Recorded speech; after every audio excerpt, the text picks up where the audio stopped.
X police বিষয়া অরিন্দম আচার্য অভয়াকে নিয়ে গুরুত্বপূর্ণ কথা বলেছে। তার পয়েন্টগুলো শুনুন, একদম গুরুত্বপূর্ণ কথা, একদম সত্যি পয়েন্টগুলো তুলে ধরেছে। আবেশ ব্যানার্জিকে নিয়ে, তারপর এই মার্ডার কেসে, রেপ অ্যান্ড মার্ডার কেসে 8জন মানুষ জড়িত ছিল, সেই কথাটাও বলল। আপনারা শুনুন, দেখুন, না হলে বুঝতে পারবেন না। সম্পূর্ণ আগে মনোযোগের শুনুন। আবেশ ব্যানার্জি রাত 2টা অবধি ছিল, কনফারেন্স রুমে ছিল, হই হল্লার হয়েছে এবং তার গায়ের মধ্যে আজকে রক্ত লেগেছিল, জামাতে রক্ত লেগেছিল এবং সেটা অভয়া রক্ত। যে এভিডেন্স লোপাট করার জন্য আজকে বেসিনটাকে in view very emergent situation, নয় অফিসিয়ালি, গভর্নমেন্ট অফিসিয়ালি টুইঙ্কল অফ এন একটা অর্ডার করলো, বেসিনটা ভেঙে দেওয়া হলো।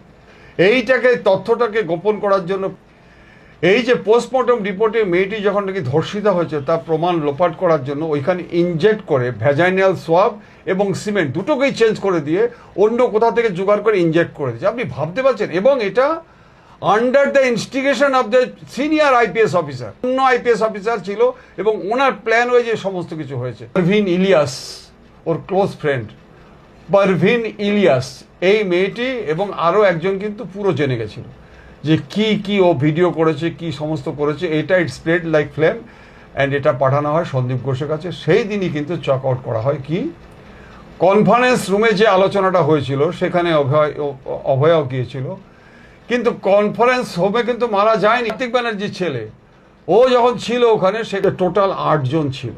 8জনের মধ্যে একজন বিদেশে, বাদ বাকি এরা একেবারে সাফোকেশন করে, গলা টিপে, ধর্ষণ করে তাকে যে খুনটা করা হয়েছিল। যে ওখানে 2000 ফুটপ্রিন্ট, তার মানে 2000 ফুটপ্রিন্ট যদি দুটো পা হয়, তার মানে 1000 লোক ঢুকেছে। অভিক দে, তারপর হচ্ছে গিয়ে বিরূপাক্ষ বিশ্বাস, এই যে গ্রুপটা, নর্থ বেঙ্গল গ্রুপটা, এরা ওখানে যে জমায়েত হয়েছিল এবং ওখানকার কাউন্সিলর থেকে শুরু করে এমএলএ থেকে শুরু করে সমস্ত লোককে যে পাঠিয়েছিল কি পিওটাকে টেম্পটেড করে দাও, ডিস্টার্ব করে দাও। ওইখানে যখন ঢোকে, আমরা সাধারণত কি করি, পুলিশ তদন্তের মেইন হচ্ছে কি place of occurrence, it's a very very vital. Plus আরও একটা কথা বলছি, ওখানে যে সিসি দেওয়া হয়েছিল কনস্টেবলদের, দেখবেন সাদা ড্রেস পরে বসে আছে। যে থানায় আজকে একটা আনন্যাচারাল ডেথ করে রেখে দিয়ে রাত্রেবেলা ডেড বডিটা পোড়াবার পরে রাত 11:30টার পরে তার আজকে মার্ডার কেস স্টার্ট করেছে। আমি মানে শিহরিত হচ্ছি ভাই, আমি তো প্রচুর মার্ডার কেস তদন্ত করেছি। আজকে সীমা পাহুজা, তাকে আমি আবার বলছি, আবার দীপ্ত কণ্ঠে বলছি, ওকে ইমিডিয়েট অ্যারেস্ট করা দরকার, ইমিডিয়েট। তার 164 স্টেটমেন্ট নিয়ে তাকে আজকে দাঁড় করাবে যে ইজ দ্য উইটনেস।